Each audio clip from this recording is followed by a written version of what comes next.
अस्सलाम वालेकुम नाज़रीन, आप देख रहे हैं यूट्यूब चैनल एजे स्पीक्स और मैं हूं अब्दुल जब्बार।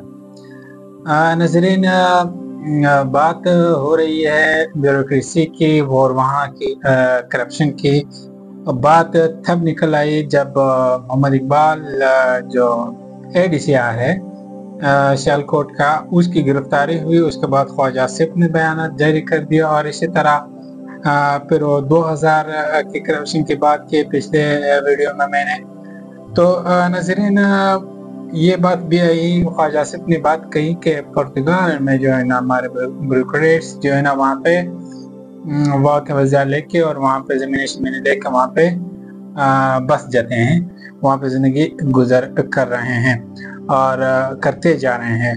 इसी तरह नाज़रीन, हमारे आर्म्ड फोर्सेस के जो रिटायर्ड जनरल्स हैं, बड़े अहदेदारान जो है वो रिटायरमेंट के बाद दूसरे मुल्कों में चले जाते हैं, या तो इधर पाकिस्तान में जो है ना रोज़गार उनको मिल जाती है, वो किसी न किसी इदारे के चेयरमैन बना दिया जाता है। तो नाज़रीन, आज देखते हैं कि हमारे यहाँ कितने, जो मेरे नॉलेज के मुताबिक, ये मेरे रिसर्च के मुताबिक, कितने लोग जो है ना पाकिस्तान के जो सिविल इदारे हैं उन पे बरजुमान हैं। तो नाज़रीन, सबसे पहले बात करते हैं FPSC के फेडरल पब्लिक सर्विस कमीशन के जो चेयरमैन हैं अख्तर नवाज सती। ये इस बंदे ने जो है ना वैसे जो फेडरल पब्लिक सर्विस कमीशन है FPSC, उसमें अच्छे काम किए हैं। जिस तरह भी हमें वक्त पर भी बता दिया जाता है, एडवर्टाइजमेंट आके उसमें बता दिया जाता है कि 2 महीने बाद इसके टेस्ट होंगे, 1.5 महीने बाद टेस्ट होंगे। पहले तो पता ही नहीं चलता था टेस्ट कब है, रिजल्ट कब आना है और इसका ये अच्छा है। लेकिन बात ये नहीं है कि मिसाल मतलब ये अच्छा काम कर रहे हैं या बुरा काम कर रहे हैं या इनको क्यों चेयरमैन बनाया है, बात ये भी नहीं है। बात ये है कि हमारे जो एजुकेशन डिपार्टमेंट है या ये FPSC का जो हमारे एजुकेशन डिपार्टमेंट कोई इतना लायक नहीं था कि वो चेयरमैन बन जाता। ठीक है, तो अगर नहीं था तो हमें बताया जाए कि आप लोग नालायक हैं, हम नहीं देखना है। तो खैर नाज़रीन, उसके बाद कलपोची वफदा का जो है ना chairman lieutenant general Mohammad Saeed जो है ना उनको अपॉइंट कर दिया गया है। उसके अलावा जो major general retired Hafizur Rahman है वो PTA का मेंबर एडमिन है। ये आपको काफ़ी बेहतर पता होगा क्योंकि वो जो जब भी सोशल मीडिया पे बात आती है तो इनसे सवाल किए जा चुके हैं उनसे। उसके अलावा जो एयर वाइस मार्शल आमिर हयात है वो जो है ना PIA का CEO है। PIA का ये यहाँ का फिर भी समझ आता है क्योंकि उनका जो एविएशन का एक तकरीबन वो डिपार्टमेंट है, तो यहाँ तक तो समझ आती है। उसके अलावा नाज़रीन, NTC नेशनल टेक्नोलॉजी काउंसिल, अब ये टेक्नोलॉजी है, ठीक है, टेक्नोलॉजी के साथ लेफ्टिनेंट जनरल मुअज्जम एजाज का क्या ताल्लुक है? इसका ये चेयरपर्सन है। क्यों? हमारे यहाँ टेक्नोलॉजी में, हमारा वहाँ एजुकेशन में कोई नहीं था बंदा। उसके अलावा जो है ना chairman NADRA lieutenant general Munir Afsar है और इसके अलावा जो हमारे पास कैप्टन मोहम्मद महमूद जो है ना वो PTCL का चेयरमैन है। उसके अलावा जो पंजाब पब्लिक सर्विस कमीशन का चेयरमैन है वो है जनरल रिटायर्ड अब्दुल अजीज। और इसके अलावा ये मौसूफ जो है ना प्रेसिडेंट पाकिस्तान ओलंपिक्स के 19 साल तक रहा है, ये Hasan, lieutenant general retired Hasan जो है ना। तो ये बंदे हैं, ये हमारे जो है ना सिविल इदारों के ऊपर इनको बरजमान किया गया है। मसला, अब मैंने पहले भी कहा कि बात ये नहीं है कि इनको क्यों हमारे इदारों के ऊपर जो है ना सिविल इदारों के ऊपर इनको अपॉइंट किया हुआ है। सवाल ये है कि क्या हमारे इन इदारों में कोई इस काबिल नहीं था कि जो अपॉइंट हो सके इस ओहदे पर। ठीक है, तो जो बंदा, जिस अभी एजुकेशन डिपार्टमेंट का बंदा एजुकेशन को बेहतर तरीके से वो समझ सकता है। तो नाज़रीन, पाकिस्तान के हालात कुछ यूं खराब हुए हैं कि जिसका काम उसी को सजे नहीं है। مطلب کس کا کام ہے کوئی اور کر رہا ہے، کسی کا کام کوئی اور کر رہا ہے، اس طرح تو پھر پاکستان کا تو ایسے ہی حال ہونا ہے۔ ناظرین، احسن اقبال کا ایک بیان چل رہا ہے، یہ میں نہیں بتا سکتا کہ اب یہ نیا ہے یا پرانا ہے، لیکن چاہے نیا ہو یا پرانا ہو، آرمی چیف تو آرمی چیف تھا، چاہے وہ اس وقت تھا یا آج ہو، انہوں نے کہا ہے کہ ہمارے آرمی چیف اس منصب کے اہل نہیں جس پر انہیں بٹھا دیا گیا ہے۔ یہ جو ہے نا احسن اقبال کی یہ جو ہے نا کلپس کافی وائرل ہے آج کل، لیکن میں یہ اب بتانے سے قاصر ہوں کہ یہ اس آرمی چیف کے بارے میں کہہ رہے ہیں کہ جنرل اسم منیر کے بارے میں کہہ رہا ہے یا جنرل باجوہ کے بارے میں یہ کہہ رہا تھا۔ چاہے جو بھی ہو، آج کے آرمی چیف کے بارے میں اگر کوئی کچھ کہیں تو وہ غلط بات ہے، اور اس دور کے جو آرمی چیف کے بارے میں جس نے غلط کہا تھا وہ مطلب صحیح ہے، اس طرح نہیں ہو سکتا نا۔ بہرحال یہ انہوں نے احسن اقبال نے کہا ہے، تو ابھی پتہ نہیں وہ اس نے یہ کیوں کہا ہے، یہ تو وہ بہتر بتا سکتے ہیں۔ تو دوسری طرف ناظرین، کوئٹہ میں 3G 4G جو ہے نا 6 اگست سے بند ہے، اور بتایا یہ جا رہا ہے، ایک نوٹیفیکیشن دیکھا اس میں یہ لکھا تھا کہ 31 اگست کو آئے گا، 6 اگست سے 31 اگست 25 دن کوئٹہ جو ہے نا 3G 4G کے بغیر رہے گا۔ کوئٹہ نہیں، پورا بلوچستان۔ ناظرین، ایک تو بلوچستان پہلے ہی بہت پیچھے ہے، باقی صوبوں سے پنجاب کے پیچھے، ایون آپ سندھ لے لیں، سندھ سے بھی کافی پیچھے ہے۔ دوسری طرف اس طرح کے جو ہے نا کوئی آن لائن کام کر رہا ہے، وہ کہاں سے کمائے گا؟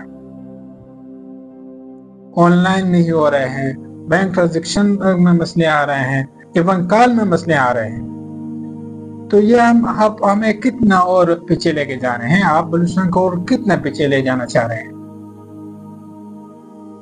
ٹھیک ہے، کہہ رہے ہیں کہ سیکورٹی وجوہات کے بنا پر یہ کیا گیا ہے۔ سیکورٹی کی اچھا چلو ٹھیک ہے، اگر اس کے ساتھ سیکورٹی ٹھیک ہوتی بھی تو بہتر ہوتا۔ آج ہی تربت میں جو جعفر ایکسپریس پہ جو نا دھماکہ ہوا ہے، ٹھیک ہے، اور 6 بوگیاں جو نا پٹری سے اتر گئی ہے، اور جانی نقصان کتنا ہوا یہ تو ابھی نہیں معلوم، یہ آج ہی کا ابھی کا واقعہ ہے۔ یہ پھر کس طرح ہو گیا؟ سیکورٹی اس طرح واقعات تو پھر نہیں ہونے چاہیے نا۔ چلو ٹھیک ہے، اگر آپ بند بھی کرتے ہیں تو اس طرح واقعات تو پھر رونما نہیں ہونے چاہیے۔ تو ناظرین، بس اللہ ہی حافظ ہو، اللہ جو ہے نا پاکستان پہ جو ہے نا رحم کرے، بلوچستان پہ رحم کرے۔ حالات جو ہے نا بہتری کی طرف ذرا سے بھی نظر نہیں آ رہا کہ بہتری کی طرف جا رہے ہیں حالات۔ دوسری طرف ناظرین، محسن نقوی نے ریٹن میں دیا ہے کہ جو کیا نام ہے، اسلام آباد کے 4 جو مین ہوٹلز ہیں ان میں شراب کو الاؤ کر دیا گیا ہے، اور اسی کے ساتھ ساتھ نیوز چل رہی اسلام آباد میں 50 سے زائد مسجدیں اور جو ہے نا مدرسوں کو جو ہے نا شہید کیا جائے گا، وہ بلکہ شروع کر دیا گیا ہے یہ عمل۔ تو اس سے آپ کیا مطلب دینا چاہ رہے ہیں؟ آپ کیا ثابت کرنا چاہ رہے ہیں؟ آپ یہ میں سمجھتا تو یہ بات آتا ہے کہ یہ جو ہے نا اگر عمران خان کے دور میں ہوا تو یہ ہمارے پاس وزیر اعظم صاحب کو زمین گرم کرنی پڑ گئی، وہ سارے مدرسے والوں کو نکال دیتے ہیں۔ اب کیوں نہیں نکالتے؟ کیا وجہ ہے؟ پھر وہی بات کہ مہنگائی سر پر چڑھ گئی ہے، اور کتنے مہنگائی کا انتظار آپ نے کرنا ہے؟ شراب آپ نے الاؤ کر دی، مساجد آپ گرا رہے ہیں، مولانا آپ کب نکلیں گے؟ آپ بہت سارے لوگ کہیں گے کہ مولانا نے ٹیکا اٹھا ہوا ہے اسلام کا، ٹھیک ہے کہ نہیں ہے؟ تو مولانا نے واقعی اسلام کا ٹیکا اٹھایا ہوا ہے، وہ کہہ رہے کہ ہم سیاست کر ہی رہے ہیں کہ مطلب اسلام اور دین اسلام کو پاکستان میں بچایا جائے۔ اس کے خلاف تو سب کو نکلنا چاہیے۔ میں یہ نہیں کہہ رہا کہ مثال کے طور پر جو ہے نا یا تو جماعت اسلامی کو نکلنا چاہیے یا جو ہمارے مذہبی جماعتیں ان کو نکلنا چاہیے، لیکن ان کو فرسٹ رول میں نکلنا چاہیے۔ تو یہ حالت واقعات ہے۔ اس کے علاوہ ناظرین، शक्कर में सिर्फ डंडे पर झंडा लगाने के लिए तकरीबन 1 करोड़ यानी कि 99,98,000 जो है ना टेंडर दिया गया है। पर नहीं, ये 2000 क्यों कम कर दिया है 2 करोड़ मतलब 1 करोड़ से?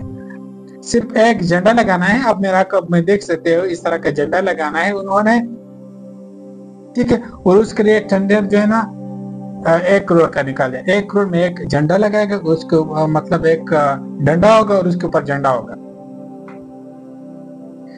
पता नहीं किन किन अंदाज में किस किस तरीके से मुल्क को लुटा जा रहा है। और सबसे ये भी इतनी जो है ना इतनी सख्त नहीं है जितना कि ये जो है ना बर्दाश्त के काबिल है कि मतलब हमारे जो इदारे हैं वो सो रहे हैं। अगर हमारे इदारे जागते, हमें चलो इतना तो उम्मीद होता कि चलो ठीक है, ये इदारा करप्शन के खिलाफ खड़ा हो गया, ये इदारा जो है ना करप्शन के खिलाफ खड़ा हो गया। कुछ भी नहीं है, स्कैंडल पे स्कैंडल, करप्शन पे करप्शन। ये करप्शन नहीं तो और क्या है? ये तो कुल 10,000 रुपए का काम भी नहीं, आप 1 करोड़ में खिला रहे हैं। दूसरी जानिब नाजरीन, सोशल मीडिया को एक बार फिर निशाने पर है गवर्नमेंट का।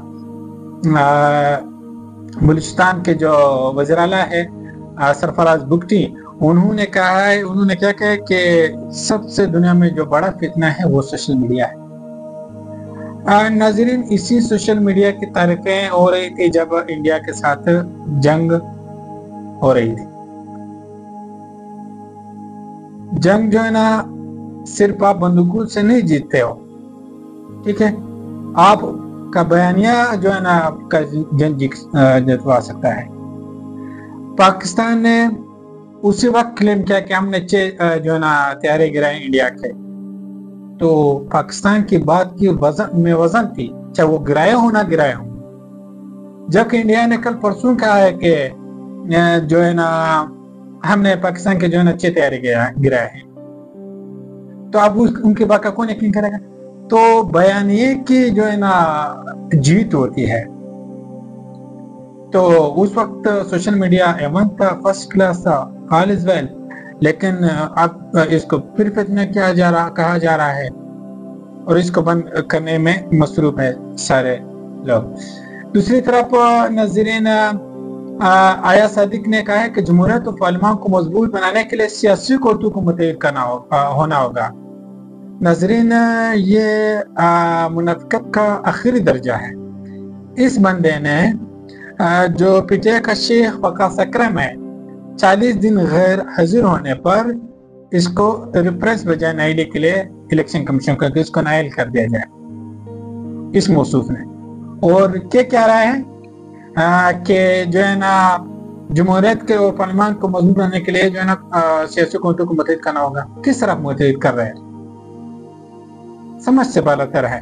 दूसरी तरफ उलमा बुखारी कहते हैं कि ज़मीनी इलेक्शन में नून लीग की टिकट के लिए 15 उम्मीदवार हैं, तहरीक इंसाफ को उम्मीदवार नहीं मिल रहा। नाज़रीन, ये बात समझ लीजिए कि नून लीग के पास उम्मीदवार हैं, इलेक्शन कमीशन है, आरओ है, डीआरओ है, प्रेसिडिंग अफसर है, अदालत है, पुलिस है, इंतजामिया है। अगर नहीं है तो क्या नहीं है? अवाम, वोट। जब ये सारे बंदे हों तो वोट की क्या जरूरत है? हम वोट से वोट निकाल सकते हैं, ठीक है कि नहीं? तो नाजरीन, दूसरी तरफ जो चीफ ऑफ आर्मी स्टाफ है वो आजकल अमेरिका में है। अमेरिका में उन्होंने बिजनेस कम्युनिटी से कहा है कि आप पाकिस्तान में जो है ना क्या करें, इन्वेस्ट करें, सरमाकारी के फरोग में फाल किरदार अदा करें। इतने बड़े पैमाने पे करप्शन हो, इतने बड़े बड़े स्कैंडल्स हो, ठीक है, और आप अपने लोगों के प्लाजों को गिराएं, ठीक है, क्योंकि वो आपका साथ नहीं दे रहे। तो ऐसे में लोग आएंगे यहाँ पे इन्वेस्ट करेंगे। कोई तुक बनता है? नहीं बनता। और ऐसे नमूने जो है ना लगाए गए हैं पाकिस्तान के ऊपर। अभी सिंध के जो गवर्नर है कामरान चिशोरी क्या करें कि भारत, अगर तुमने अब पाकिस्तान की तरफ नीली आंख से देखा تو میں خود کراچی کے 40 لاکھ موٹر سائیکل سواروں کی قیادت کروں گا اور ہم سب بھارت میں گھس جائیں گے. ایسی کہ میزائل، طیارے، شیارے، فوج کو چھوڑو، موٹر سائیکل کو، کہ ایسے لوگ جو ہے لگایا گیا ہے، ایسے لوگ جو ہے نا. دوسری طرف ناظرین 9 مئی سے متعلق مقدمات عمران خان کے 8 اپنے سماعت کے لیے مقرر. سپریم کورٹ کا 3 رکنی بینچ 12 اگست کو عمران خان کے حوالے پر سماعت کرے گا. Chief justice of Pakistan Yahya Afridi bench کی سربراہی کریں گے. ناظرین یہ کیس لگا تھا 2 اگست کو. تو چیف جسٹس جو ہے نا جو عمران خان کا وکیل ہے وہ باہر ملک جو ہی چلا گیا، انہوں نے کیس لگایا اگلے دن. جب کیس لگا تو وکیل تو ایک دن میں نہیں پہنچ سکتا تھا، تو ان سے گزارش کر دی گئی تھی کہ آپ جو ہے نا 2-3 دن میں ہمیں دیں کہ ہم اپنے وکیل کو بلائیں اور ایک اس کو پروسیڈ کرتے ہیں. انہوں نے کہا، انہوں نے 12 اگست کا ڈیٹ دے دیا. اب دیکھتے ہیں 12 اگست کو کیا دے. اس پہ میں آلریڈی تجزیہ کر چکا ہوں کہ چونکہ یہ اس کیس میں عمران خان کے لیے کچھ ہے نہیں، اسی لیے یہ case chief justice of Pakistan نے اپنے پاس رکھا ہے اور اپنی جو امیج ہے اس کو بحال کرنے کے لیے یہ عمران خان کے کیسز میں اس کو سزا نہیں ہوگی. ان کیسز میں ان کو سزا بھی نہیں ہونا چاہیے کیونکہ وہ جیل میں تھا آلریڈی اس 9 مئی کے دن. تو ٹھیک ہے ناظرین، آج کے لیے اتنا، انشاءاللہ ملیں گے اگلے ویڈیو میں. فی الحال کے لیے اللہ حافظ.